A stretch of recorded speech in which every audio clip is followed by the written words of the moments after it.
Greetings and welcome to this edition of Positronic Hypersonic.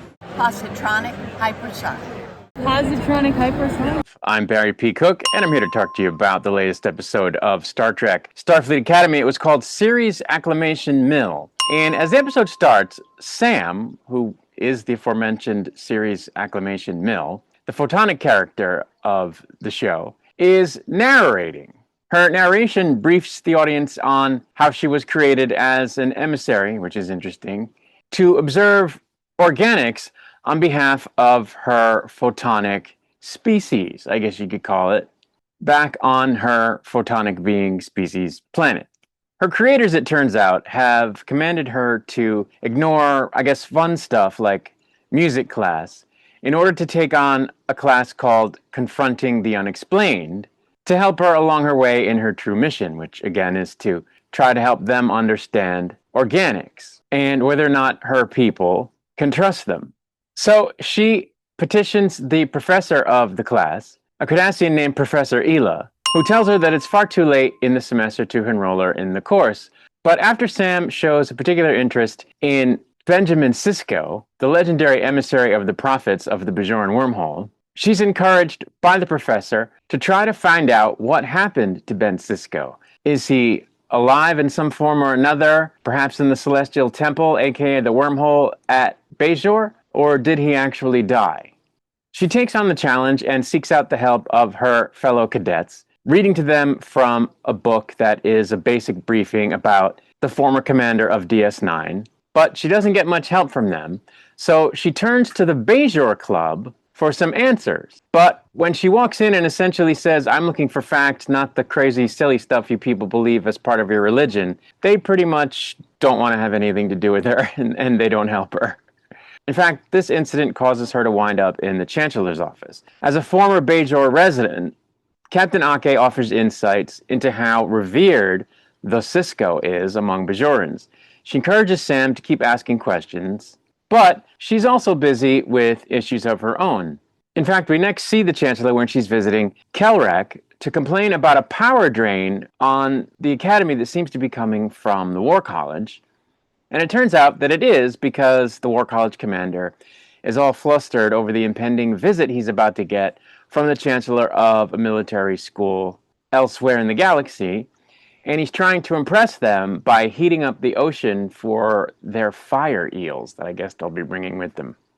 In fact, Ake takes pity on him and offers to help, feeling guilty a bit, I guess, over the prank that the Starfleet Academy cadets had pulled in a previous episode, and because she also wants to set an example of cooperation, as both groups of cadets are still at odds. She arranges to host a meal for himself, the Doctor, and Commander Reno, complete with absurd rituals and inexplicable tableware designed to help him learn how to hold a proper diplomatic dinner. After Kelrek's questionable flute playing, the rival commanders begin to find trust, but after a mishap with one of the entrees, Kelrek finds himself offended and feeling like the others aren't taking his dilemma seriously, at which point he expresses some resentment he's harboring for Ake for, in his mind, abandoning Starfleet during the burn. Meanwhile, Sam's journey takes her on a virtual visit to the Sisko Museum on Bajor to learn more about this husband, father, officer, and baseball fan. A chat with the Bajoran orb leaves her without any answers, so she turns to the family tree. And it's at this point that she interfaces with a holo recording of Ben's son, Jake, who says he doesn't know what made his father a great emissary, but he does have plenty to say about what made him a great man. Later, Ela helps Sam by pointing to gumbo for possible answers, because Sisko, his family had a gumbo thing. But since Sam can't eat, her friends sample Sisko's Creole kitchen menu on her behalf. And while this provided some entertainment, it wasn't very enlightening for her. So Darum suggests that they all visit a bar where Cadet Ben Sisko once got into a fight with a Vulcan. So she goes along. While there, Caleb figures out a way to hack her program and make it so that she can feel inebriated.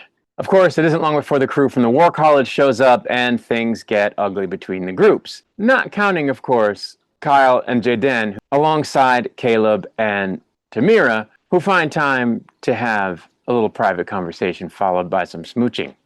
When the standoff between her friends and the War College crew gets heated, Sam ends up punching out the Romulan member of the War College class. Back at the academy, the doctor is patching up the cadets post-brawl and says he's particularly disappointed with Sam. He says he can't offer her any insight into Captain Sisko, but that he did know Jake and greatly respected him as a fellow author. We then see Ake and Kelrek bury the hatchet and share a laugh in the wake of his now having a better understanding of why Ake left Starfleet.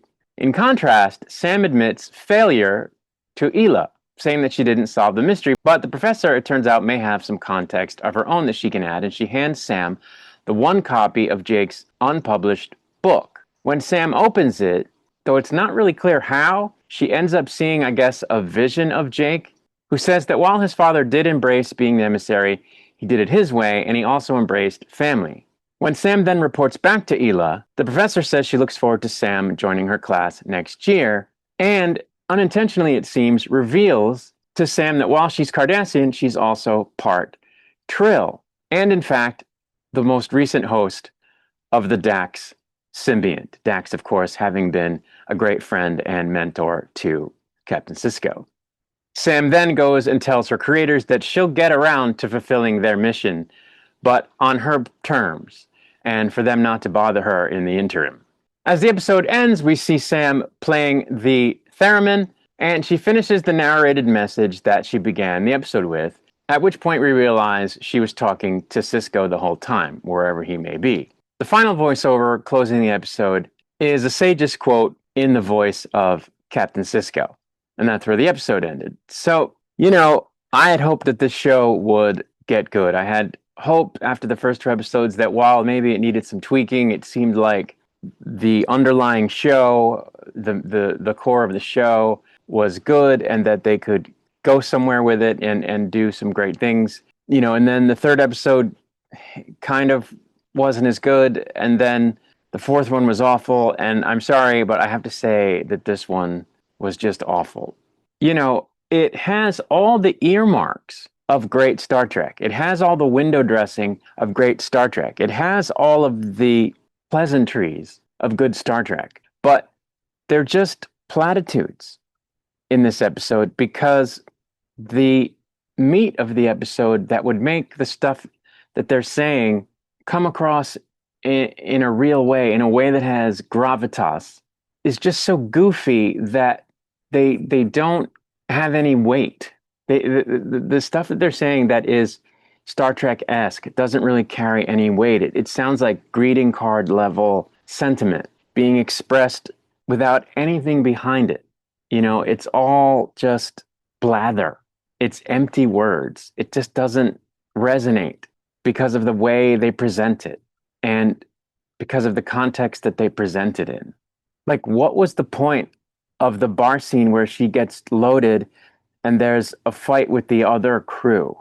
And, in between there, they spend some time dancing, the cast. Like, what has that got to do with her journey of discovery about the emissary and whatever discoveries it helped her make about herself? I mean, I suppose you learn stuff about yourself when you get drunk and get in a bar fight, but there was no power in that. There was no, like I said, gravitas in that. Nothing poignant in it. So it was just terrible. And, on top of that, they had her seemingly breaking the fourth wall, and they had these overlays during parts of the episode that were like squiggles that someone would write in their diary if they were writing a diary on paper, and were 12. And so that was extremely annoying. They have that one character there who turns blue and can walk in space. I forget his name. But he vomits at one point in the episode because he's tricked into eating something he's allergic to, and it's glitter. Literal glitter, because his species apparently vomits glitter somehow. No idea how that happened. And then we have to talk about Dax. I looked it up, and it turns out that there is some evidence to say that in Star Trek canon, there have been symbiont hosts among the Trill who were also hybrids with other species. There's an alternate timeline in which the Dax symbiont ends up in a descendant of Jadzia's that's human. So there's that at least. But why did they do that? Why? Why? Just so that at the end they could go, oh, you're a Trill. Like, why? Why? Just terrible. Played by Tony Newsom, by the way, from Lower Decks, which is fine. But like, why the hybrid? They have so much hybrid on the show. It's like, is anybody not a hybrid? And it's a Cardassian Trill hybrid. Like, really? Just stupid. Because, you know, she presents with the Cardassian features, so you don't suspect she's a Trill, and then they show that she is. And oh, it's Dax. Ridiculous. Also, the Dax symbiont was born in 2018 Earth time. Okay? The 32nd century is a couple of hundred years after the point at which that symbiont would have died. They only live to be about 500 years old, sometimes 800 or 900, but that's it, not 1100 years old. So it's just ridiculous. And there are other technical issues. At one point, Sam says that her photonic species became sentient. They just became sentient. I mean, I suppose they've examined stuff like that in Star Trek before, but how?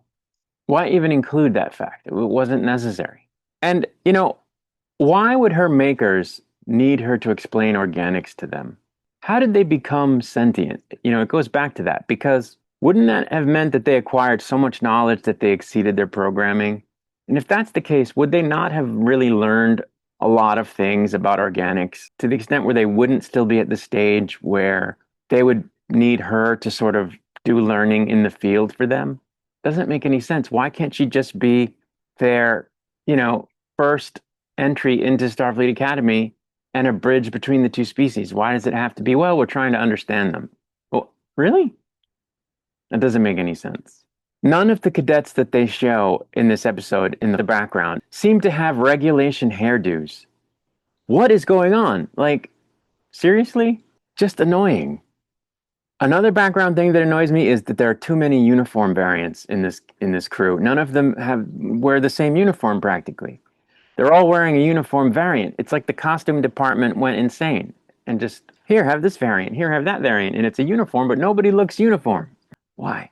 Speaking of uniform, why is the Chancellor always out of uniform? You know, the first couple episodes, okay, I gave it a pass, but like, it's just persistent now. Why is she always out of uniform? Stop that. Again, speaking of uniforms, why do they seem to have Sisko's uniform in the museum, but Starfleet never found a body? Explain that one to me. I don't remember the end of Deep Space Nine very clearly, but did he leave his uniform behind? How do they have his uniform and not his body? Or is it an older uniform that he wore before that date? And if so, why is it all messed up? Like, as if it were the one he was wearing at the end.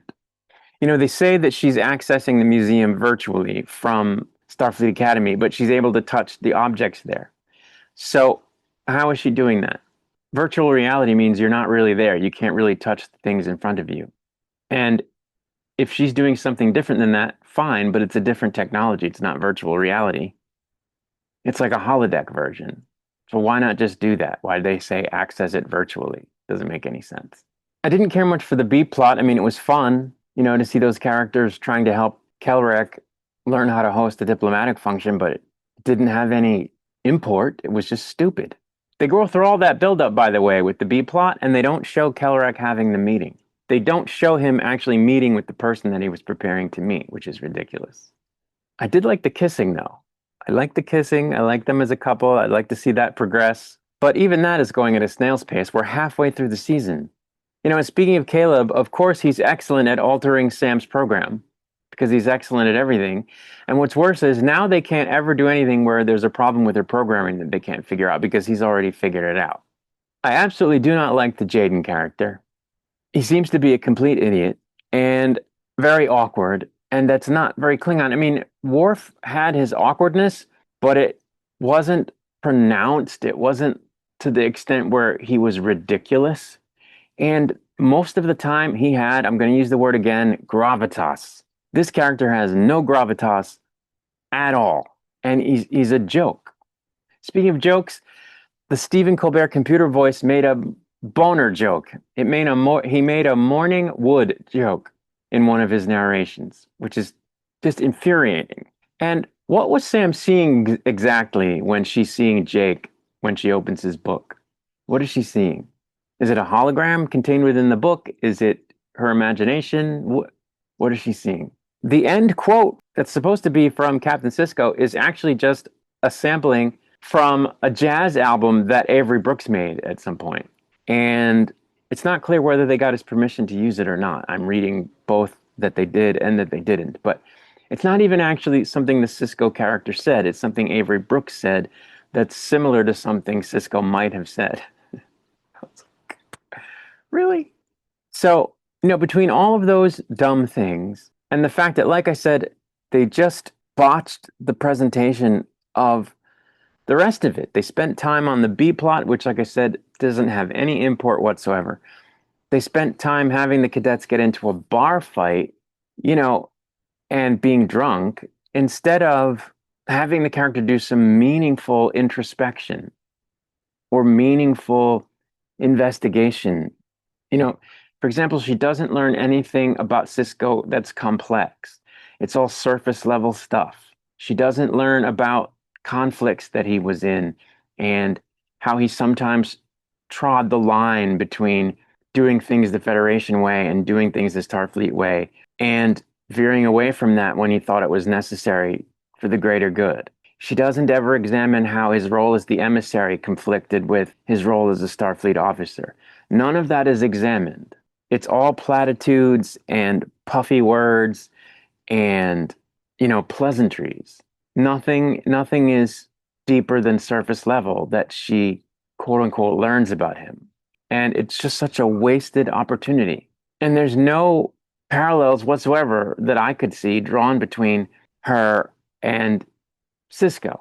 Like, I get the feeling you're supposed to feel there are parallels, but they don't really seem to deliberately draw any. They don't depict any in any way that is striking. It's all just fluff, fluff, fluff about Sisko. And, once again, I'll give them credit for doing the show in an episodic way and trying to embody Star Trek with, the correct week-to-week structure, and with a structure that seems to be focusing on important ideas and the human condition. But they're doing it in such a sloppy way and such a surface way that it's just horrible. And on top of it, they're throwing in all this kid stuff, this YA stuff, and it just muddies the waters, and it's just terrible. And that's on top of all the technical things that they're doing that just don't comport with canon. So it's just really bad. I was hoping it wouldn't be. I hate the fact that I'm saying the show is bad, because I don't want people to think I'm saying it's bad for the same reason that the anti-woke are saying it's bad, which is that they don't ever give anything a chance. And they can't stand anything that leans into anything social justice coded. That stuff doesn't really bother me. So that's not why I'm down on the show. I'm down on the show because it's just bad. Was I entertained? Yes. Do I think this would be a show that qualifies as passable entertainment if it were just a generic YA show? Yes. But it's supposed to be Star Trek. And Star Trek is supposed to be poignant and thought-provoking beyond the surface. And it's supposed to have, I'm going to use the word again, gravitas. This show does not have that at all. Certainly not since the end of the second episode, which, the first and second barely had any. So it's just bad. Now, there's a chance that it might be a tiny bit better the second half of the season, because they've got to at some point bring back Paul Giamatti. They've got to at some point bring in Tatiana Maslany. They've got to at some point revisit the whole plot with that villain and with the search for Caleb's mother. So maybe there'll be something there that's somewhat good, but I don't have hope that this show is going to be good. And it's really sad that they shortchanged Strange New Worlds so that they could spend money on this. Strange New Worlds, again, I'm not in love with it. I think about a third of the episodes have been between good and great, and the other 2/3 have been bad. But, could we at least have gotten a full fifth season? Could we at least have put the resources toward that show to maybe make it better in the final 2 seasons than it's been? But they didn't. They decided to go with this, and it's bad. And not only is it bad, it's all they've got right now. At one point, they had a bunch of different things in production at the same time, or that were active at the same time, if not airing simultaneously, because obviously they didn't do that. But they had Discovery, Strange New Worlds, Lower Decks, Prodigy, and Picard, all on the table at the same time, all in motion at the same time. All of those are done now. They just have to air the last 2 seasons of Strange New Worlds. All they have in production, active production, is this, and it's awful. So I don't know. I'm really worried about the future of Star Trek. But anyway, I'm going to get out of here at this point. I'll be back with another video soon. Until I return, I wish you peace and long life.